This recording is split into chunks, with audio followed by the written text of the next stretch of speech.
प्रसिद्ध चिकित्सक डॉक्टर दीप्ति के 3 अगस्त को फांसी पर झूलने के 3 दिन बाद हुई मौत का मामला थमता नजर नहीं आ रहा है। डॉक्टर दीप्ति की मौत के बाद नगर क्षेत्र में जनाक्रोश भड़क गया था और नगर वासियों ने दीप्ति के हत्यारों को कड़ी सजा दिलाने की मांग की थी। इस दौरान सारे नगर में दीप्ति की हत्या के बाद रोष प्रकट करते हुए कैंडल मार्च भी निकाला गया। वहीं दूसरी तरफ डॉक्टर दीप्ति के पिता कोसी कला के प्रमुख चिकित्सक डॉक्टर नरेश मंगला ने इस पूरे प्रकरण को लेकर दीप्ति के 7 ससुर, जेठ जेठानी व पति के खिलाफ आगरा में दहेज हत्या को लेकर एक तहरीर दी गई, जिस पर पुलिस ने कार्रवाई करते हुए डॉक्टर दीप्ति के पति डॉक्टर सुमित को गिरफ्तार कर जेल भेज दिया। लेकिन उसके बाद राजनीतिक रकसूख के दबाव में पुलिस ने कोई कार्रवाई नहीं की। दीप्ति के पिता डॉक्टर नरेश मंगला अपनी पुत्री की शादी की एल्बम को देखकर रोते हुए उस पल को याद करते हैं जब उन्होंने आगरा के प्रसिद्ध चिकित्सक परिवार में अपनी पुत्री का विवाह किया था। वह कोसते हुए बार बार उन हत्यारों को कड़ी से कड़ी सजा दिलाने की बात कहते हैं। श्री कृष्ण जन्माष्टमी से पूर्व मथुरा पहुंचे उत्तर प्रदेश सरकार के उप मुख्यमंत्री डॉक्टर दिनेश शर्मा को भी दीप्ति के पिता ने एक पत्र देकर डॉक्टर दीप्ति के हत्यारों को पकड़ने की गुहार लगाई थी, जिस पर उप मुख्यमंत्री डॉक्टर दिनेश शर्मा ने आगरा के वरिष्ठ पुलिस अधीक्षक बबलू कुमार को निष्पक्ष जांच के आदेश भी दिए, लेकिन कोई नतीजा नहीं निकला। इन सब घटनाओं से डॉक्टर दीप्ति के पिता डॉक्टर नरेश मंगला काफी आहत हैं। अब उन्होंने मुख्यमंत्री योगी आदित्यनाथ, प्रधानमंत्री नरेंद्र मोदी तथा महिला आयोग को पत्र लिखकर डॉक्टर दीप्ति हत्याकांड की निष्पक्ष जांच सरकारी एजेंसियों से कराने की मांग की है। डॉक्टर दीप्ति के भाई ने भी अपनी बहन के हत्यारों का साथ देने वाले आगरा के राजनीतिक लोगों तथा प्रशासनिक अमले को उनका साथ न देने की अपील करते हुए दुखी मन से अपनी व्यथा सुनाई। अब देखना यह है कि डॉक्टर दीप्ति को इंसाफ मिल पाएगा या फिर रसूखदार के रसूख में दीप्ति के परिवार की गुहार दम तोड़ देगी।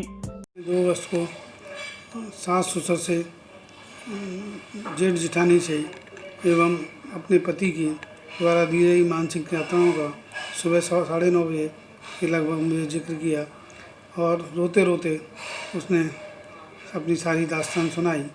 लेकिन मेरा भाई कोविड-19 में एशियन हॉस्पिटल फरीदाबाद में भर्ती था। मैंने उससे कहा 2 और 3 का रक्षाबंधन था, तू निकाल ले, 4 को आके मैं तेरे को परमानेंट वहाँ से छुटकारा दिलाकर इन दहेज लोभियों के साथ ऊपर एक मुकदमा डालकर अपनी बेटी को वापस ले आऊँगा। तू चिंता ना कर, तो तेरे को यहीं मकान दे दूँगा। लेकिन इन हत्यारों ने 3 अगस्त को ही शाम 6:15 बजे मुझे ये सूचना दी कि तुम्हारी बेटी ने सुसाइड कर लिया है, जबकि 5:30 बजे शाम को उसने अपनी माँ से बिल्कुल स्वस्थ चित, प्रसन्न चित बातें की थी। अपने भाइयों से भी बातें की थी, क्योंकि 3 अगस्त का रक्षाबंधन था। मैं चाहता हूँ कि मेरी बेटी के हत्यारों को कड़ी से कड़ी सज़ा मिले, लेकिन भारतीय जनता पार्टी के कुछ नेतागण, कुछ अधिकारीगण एवं पैसे के बल पर वो व्यक्ति जांच को प्रभावित कर रहा है और जांच को किसी भी हालत में आगे नहीं बढ़ने दे रहा।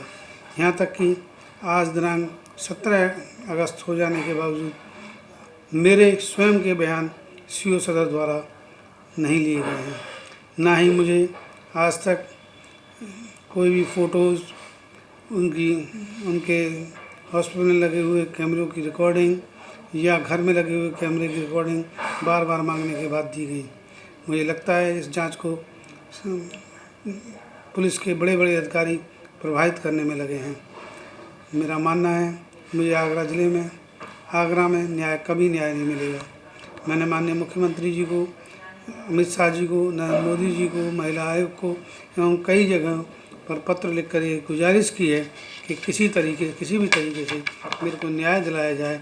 मेरी जांच को कहीं दूसरे रीजन में, ज़िले में स्थानांतरित कर दिया जाए या SIT या CBI या अन्य किसी जांच एजेंसी, प्रभावशाली जांच एजेंसी से जांच कराई जाए, जिससे मेरी बेटी को न्याय मिल सके और उसकी आत्मा को शांति मिल सके। मैं दीप्ति मंगला का भाई हूँ। मेरी बहन की शादी 2014 में हुई थी। जैसे दूसरे भाई चाहते हैं, मैंने भी यही चाहा था कि मेरी बहन हमेशा खुश रहे, लेकिन चीज़ें अच्छी नहीं थी उसकी शादी में। ठीक है। बार बार वो उसे प्रताड़ना देते थे, दहेज की मांग करते थे, ठीक है। फिर भी मेरे पापा हर पूर्णतः कोशिश करते थे कि उनकी मांगों को पूरी किया जाए। वो एक पढ़ी लिखी लड़की थी, हम उसे यही समझाते थे, क्योंकि वही वाली बात है, चीज़ें हम समझाते थे कि ठीक है, सब ठीक हो जाएगा, सब ठीक हो जाएगा, लेकिन चीज़ें बद से बदतर होती गई। और ये इसी कारण 3 तारीख को हमें ऐसा लगता है कि जैसे पुलिस बता रही है कि ये सुसाइड, हमें पूर्णतः शक है कि ये षड्यंत्र के तहत एक हत्या की गई है, क्योंकि इसमें जो फैक्ट्स जो हमें दिखाई दे रहे हैं और जो निकल कर आ रहे हैं, जो पूर्णतः दूसरी तरफ इशारा करते हैं, और पुलिस अपना काम ढंग से कर नहीं रही है। आज अभी तक जो मोबाइल वारदात पर मिला, उसे फोरेंसिक जांच के लिए भी नहीं भेजा गया है, ठीक है। उसके बाद वो सुसाइड लेटर की बात कर रहे हैं। सुसाइड लेटर तो फैब्रिकेट भी किया जा सकता है, जो कि बहुत ही आसान है हमारे देश में। चीज़ें बहुत ही ज़्यादा कॉम्प्लिकेटेड हैं, लेकिन उस चीज़ को पुलिस सुलझाने के बजाय और उलझा रही है। क्या चाहते हैं? हम चाहते हैं कि इसकी जांच जो हो निष्पक्ष तरीके से हो और इसमें पूरा न्याय मिले। हमारी बहन तो चली गई, वो तो नहीं आएगी, लेकिन उसे पूरा न्याय मिले ताकि उसकी आत्मा को शांति मिले। और मैं एक चीज़ और कहना चाहूँगा हमारे डॉक्टर समाज से, जो कि आगरा के डॉक्टर समाज जो कि उनका साथ दे रहे हैं।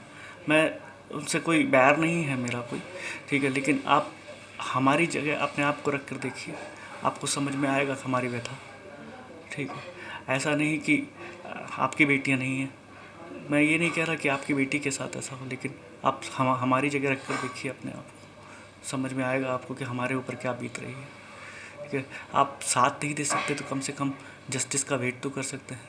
आप साथ देकर तो जितना दोषी वो हैं उतना दोषी आप भी बन रहे हैं।